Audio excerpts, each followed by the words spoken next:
what I've got here is a Zara Super Spook, and what I'm doing is just working it down along this riprap, along this rocks.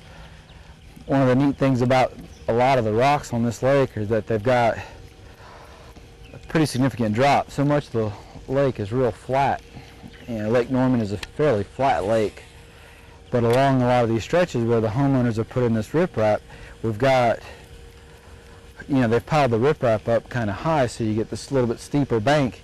Even though the bottom is fairly flat, the rocks are kind of steep and it meets a flat bottom, and these fish will cruise along these rocks looking for a meal, and it works out pretty well for everybody involved. From a fisherman, look, he missed it.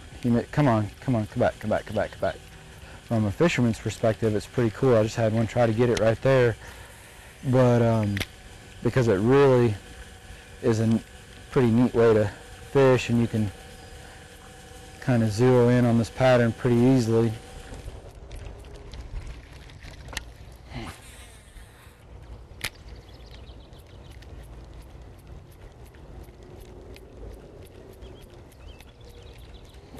Come on, come and get it.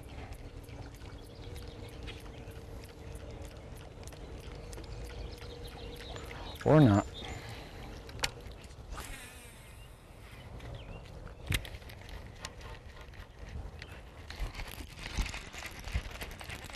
Out here.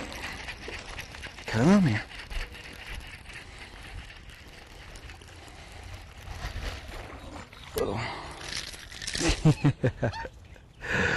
Little Lake Norman largemouth.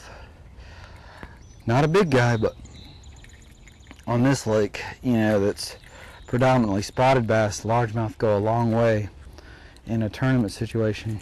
But it's not a big largemouth, but they're always fun to catch. After I get this hook out of myself, well, folks, what a snafu that was. I just caught this fish, and he caught me back. In the process of trying to get a hold of him and get the hooks out of him, he flopped, and he got me.